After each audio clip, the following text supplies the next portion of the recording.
The National Agency for Food, Drug Administration and Control says it is deeply concerned about using genetically modified crops in Nigeria. The agency says it does not believe GMOs are safe for consumption, and further, it has not received any data for research on the matter. Navd DG Professor Mogaji Adeyeye spoke earlier here on Arise. Navd has not done research to this effect. We have the biodiversity, I think it's bioethics or biodiversity agency. We also have biotechnology. Biotechnology, yes, agency. We also have the seedling group that are in charge of seeds. So the Ministry of Agric is more into this than Navd. Yeah, but Navd has to say... But Navd also is on the lookout. We have not registered a single GMO product. We have not registered a single GMO product because we are sensitive about it. So we leave the agency that is supposed to take care of it to give us an advice on good or bad, this. But right now, we have not done anything. But in terms of GMO, we do not think it is safe. We don't think it is safe for our own consumption. That's the position of Navd. Exactly. Right. Joining us in the studio for more on the issue of GMOs, Professor Mustapha, who is Director General of the National Biotechnology Development Agency. And at our Lagos studios, AfricanFarmer Mogaji, who is the CEO of Farm Credit, and Dr. Oyeleye, who is a veterinarian and expert in public health, agriculture, food safety, and the environment. Thank you all, gentlemen, for joining us on Newsnight. I mean, this is a very important issue before us here. But I'd like to start with Professor Mustapha, DG Biotech. We heard from the DG of Navd there saying, well, we think GMO is not safe.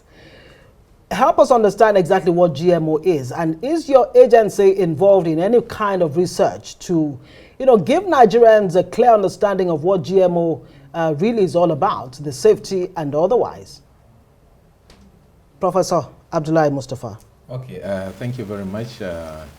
You see, genetically modified organism is any living organism that has been modified through altering the DNA to improve in the quality or to protect it from either insect or drought in terms of crops. And it doesn't stop there. There are so many ways that you can improve the gene of an organism to be either resistant or to improve the quality. I'll give you an example, maybe upside the crop using insulin. Insulin is genetically modified. You're using it and then nobody is even saying anything about it. And for sure I know Navd has approved the use of insulin and is still GMO. There are so many other things like that. So genetically modified organism is just to alter the gene to give it a protection or improvement quality that is adding value to the crop. So that is what the agency that has been formed by the federal government is doing, that is conducting research.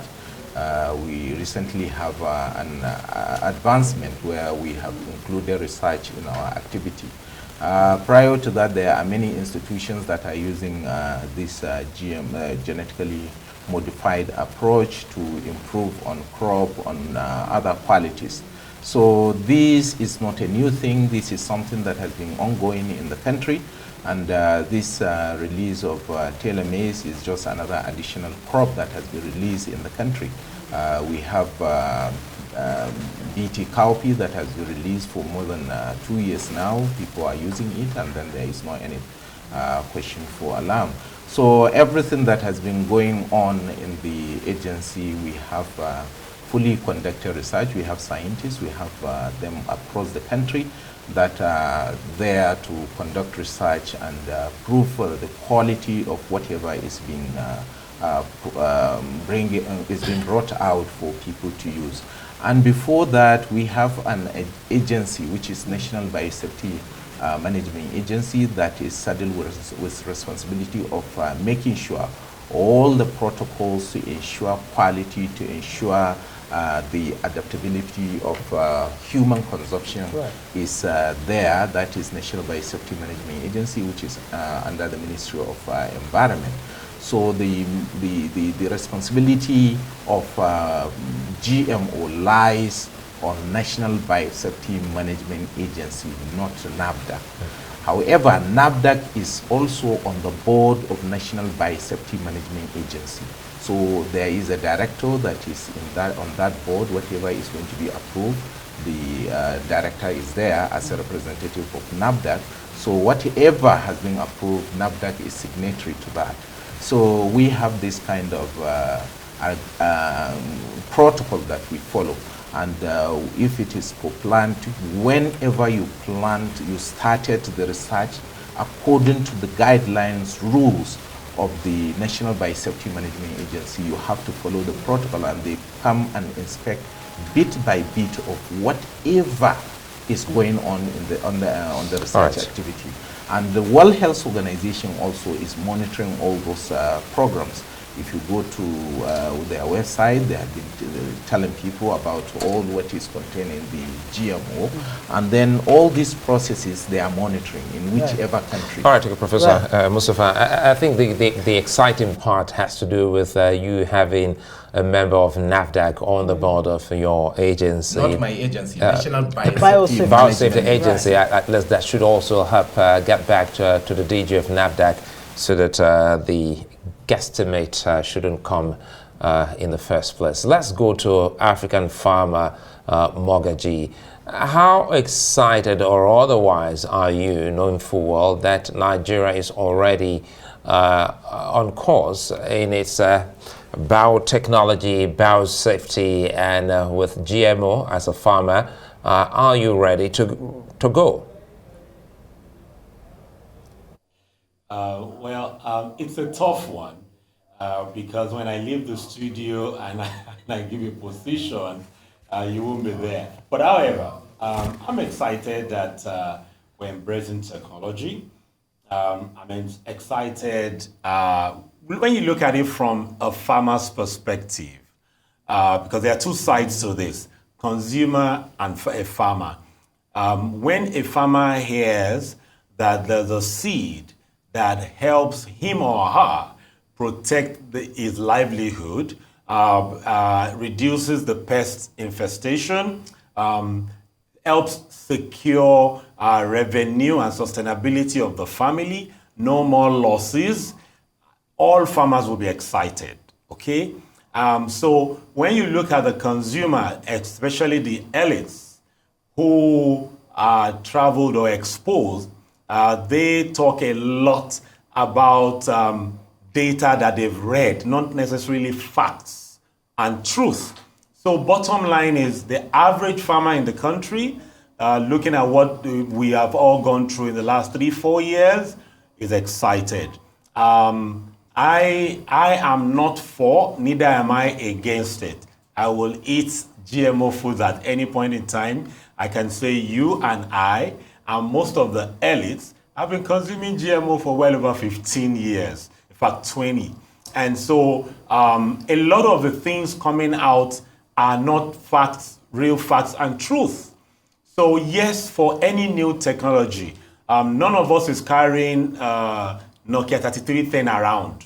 We're going with our iPhones and Android phones to be able to do new things. So bottom line for me is, with the delicate food security challenges that we have, we may need to embrace GMO.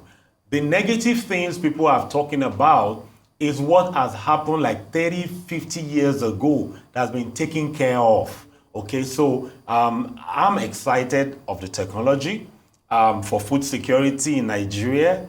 At the same time, GMO also gives us a choice. Many people are focusing too much, saying, there's a challenge with it. But because there's GMO, that's why organic is also going higher. So there's choice here now. Thank you. So let me bring in Olukayode Oyeleye. I mean, you're a vet doctor, and I do understand that the first GMO, carried out on an animal was as far back as 1973. Are you as excited as AfricanFarmer Mogaji about GMOs? I mean, does Nigeria, in terms of food security, we've heard from the World Health Organization that by 2050, there might be famine in Nigeria if care is not taken. Are you excited about GMO? Does Nigeria need GMO, to survive or to ensure food security? Thank you very much. I'm aware that for quite a long while now, GMO has been around with us, and it's not something new. And quite a number of people who are scaremongering on GMO may have been consuming, GMO products for more than a decade.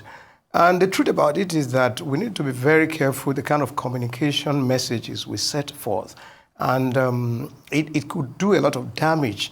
I need to talk about the issue of food security, which is a very, very important thing. And one of the tools through which we can actually ensure food security in Nigeria is to adopt GMOs as part of food items that we consume. Basically, before any GM food can actually be rolled out, a lot of tests have been done. As a matter of fact, many of the conventional foods that we consume, the crops that we consume, are not subjected to as thorough as, thorough tests as those ones that we call GMOs. And to talk about the fact that, excitement as to whether, one is excited about this. Of course, I've been used to GM food for almost 20 years now. And one has, stayed within and outside the country and come across this. And people who consume this in other parts of the world are still alive and, doing so well. And so we need to only see how we can mitigate whatever negative impact of GM crops. And quite a number of those things so far had been more at the realm of conjecture rather than reality. And so what I would say here is that we need to get our acts right. And I need to make reference to the communication that actually, set forth the kind of conversation we are having now. It's not supposed to come from the DG of Navd. It's actually a misinformation. It needs to be put very clearly. I straddle two words of life sciences and communication. So I understand, what it means to actually send out, messages and the kind of impact it could have, particularly when it is said to have originated from Navd, because, it's supposed to be a competent authority that should be talking about things that everybody should be able to believe. But now to say it is not safe. Now, Nigeria has been a signatory to the Cartagena Protocol on, the Convention for Biological Diversity since 2000, and Nigeria has been a signatory even when the Cartagena Protocol was adopted in 2000, and when it was when it came to force 2003, Nigeria has also ratified it. So for well over 20 years, we have signed, as a nation that we are in tune with GMOs.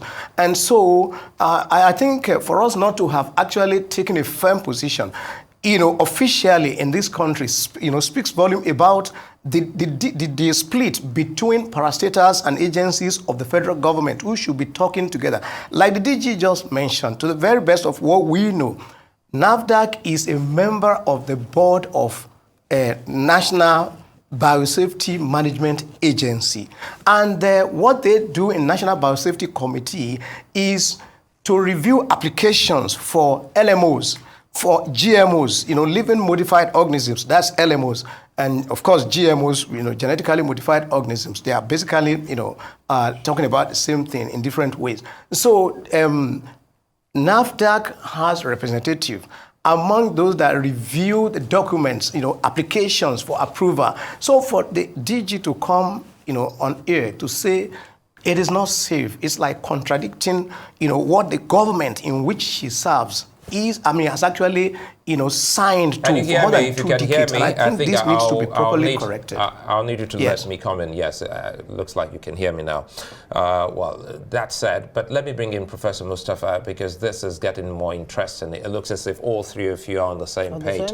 And that is why Nigerians are concerned. They think that there's some on-the-hand games being played by the West and, forcing it on Nigeria, especially talking about the ethical issues here. Professor Mustapha, help us make sense, because some have talked about the ethical issues regarding safety.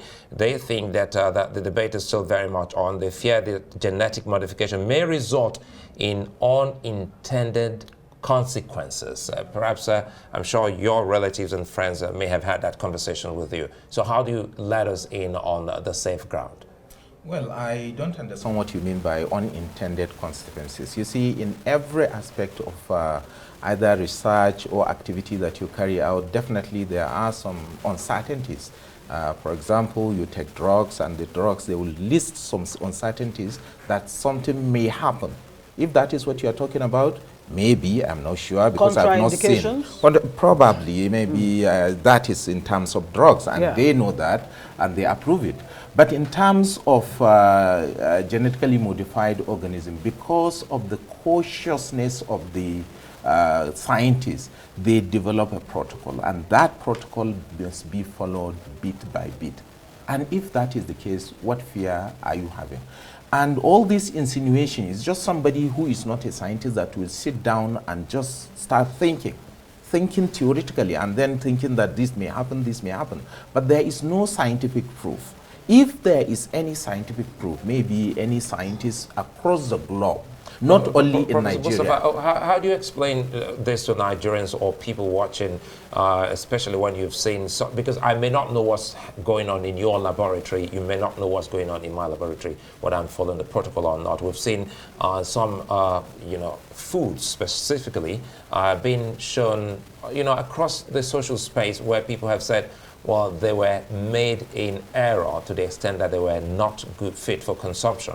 How do you explain that if everyone is not on the same page in accordance with that protocol? Well, I don't understand. Maybe you are talking about the social media gimmick. Probably that is what you're talking about. Also, it's a gimmick. Yeah, because mostly the social media can now concoct anything, because we are in the digital era. They can concoct anything and then they can show it. But in actual sense, when we are talking about seriousness, when we are talking about food, when we are talking about consumption of human, we have to follow that protocol. And then that National Biosafety Management Agency is there to regulate, and you must follow before anything will be approved. If you don't follow, nothing will be approved. There is a review, upper review before it gets approval.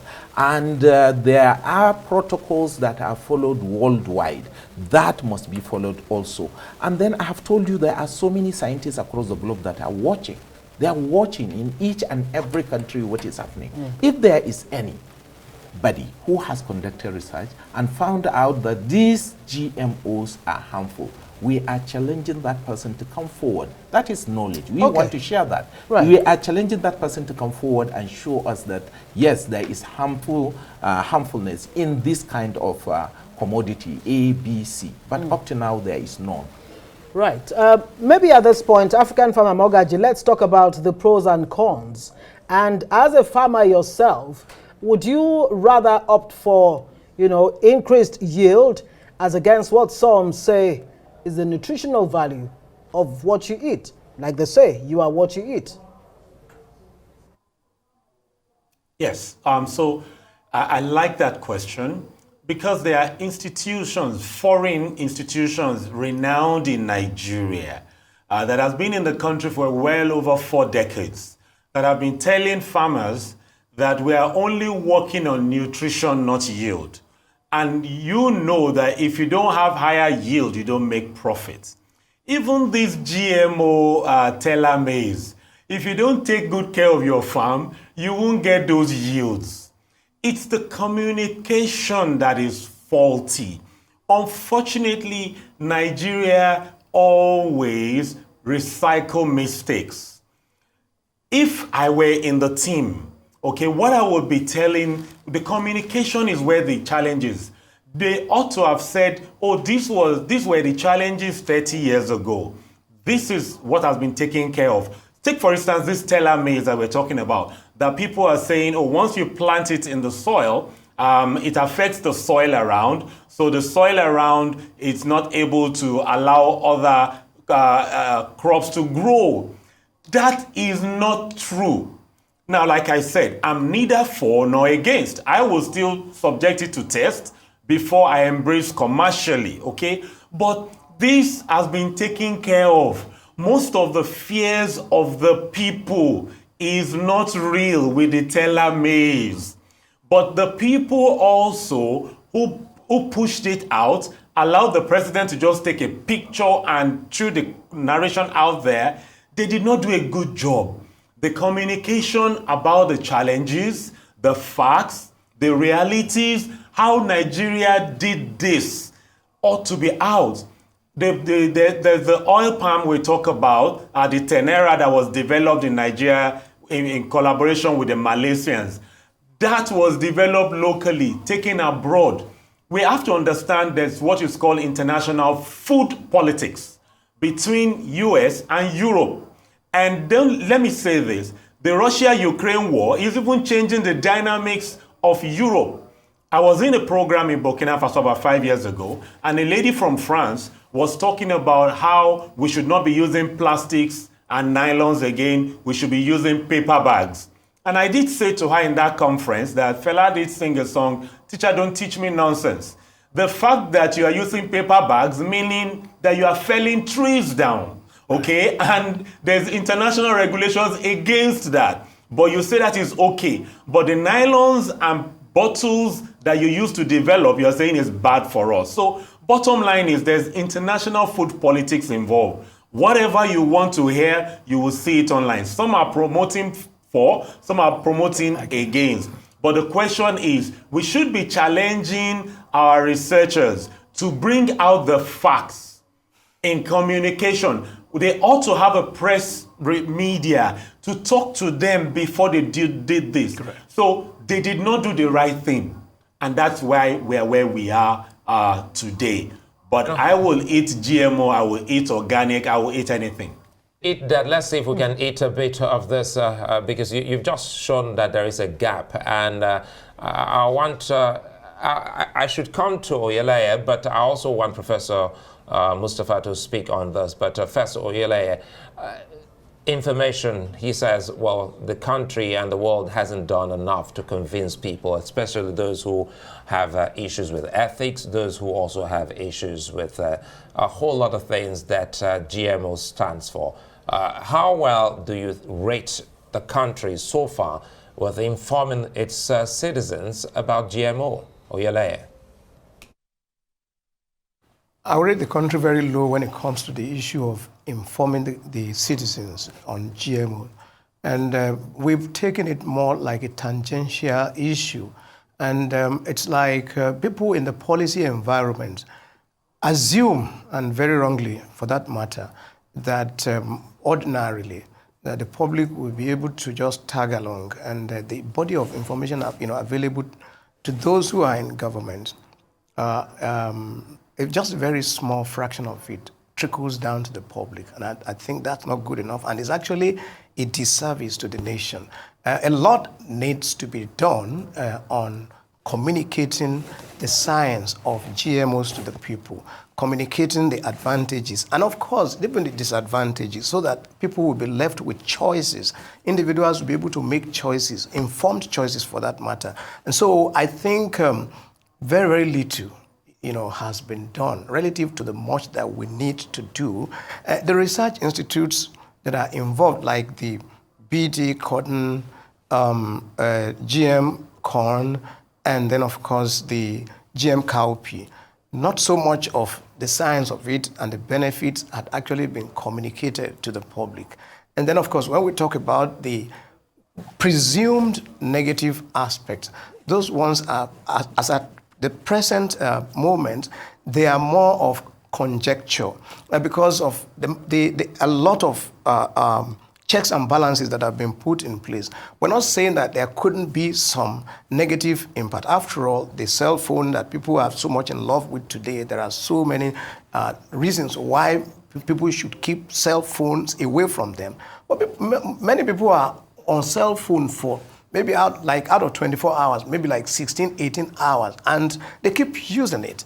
And so, I mean, that's just a typical example. And we can mention some other things that we use or we think our lives depend upon, product of technology presently, that have some harmful effects, but people still make use of them. So on the issue of GMOs, a lot more needs to be done. The government needs to engage the media positively and deliberately, to an end. And that end is getting people well informed so that they could be able to take informed choices. And I think this is very, very important. Well, you can't really blame the conventional media if they try to hype, especially when people are trying to sell headlines. So it's understandable from, a business point of view. But again, if we talk about patriotism and love for the country and also contributing to the drive towards food security, helping the government in some ways, especially to be able to translate products of what the government has spent a lot of money upon in research, I think the media too, I'm talking about conventional media, also needs to play a critical role. Social media is very, very difficult to regulate. What and of course, we're doing right now, have various motives. Yeah, that's what we're trying to do now, so that yes, like you are doing right now. Yes, like Arise TV is doing right now is a commendable. Yes, great, of course. I want the DG to have say on this particular point that's been raised, and I'd also like you to underscore the point as to whether indeed in 2024, does Nigeria need GMO foods to have food security? Yes, of course. Let me start by talking about the advocacy that we were talking about. To be honest with you, there is no day that we have not engaged people, public, in terms of advocacy from our own agency to make people informed, to have a knowledge about the GMO and what we are doing in the laboratory, not only GMO, but many other things. And what we have been doing, we have been engaging with traditional rulers, policy makers, journalists, judiciary, and many, many other stakeholders. The farmers, we go even at times to the market to campaign, to talk to people, to give out pamphlets and flyers and what have you. So all those things have been done. Bad news flies faster, and that is why when you just pump a bad news, it will just fly. But what we have been doing, you can check online and find about the GMO, find about what the National Biotechnology Research and Development Agency is doing. We have a section which is called Open Forum for Agricultural Biotechnology, which is saddled with that responsibility of advocacy. Their job is just advocacy, and that is what they have been doing. I will come back to the food security of the nation. The issues are very, very many. Insecurity has not allowed people to farm in so many areas, and the drought is encroaching and is eating, and these pests and diseases that is encroaching also now is globalized. You can find a disease that is in Asia has come into Nigeria, and it has come to stay. And how do you deal with that?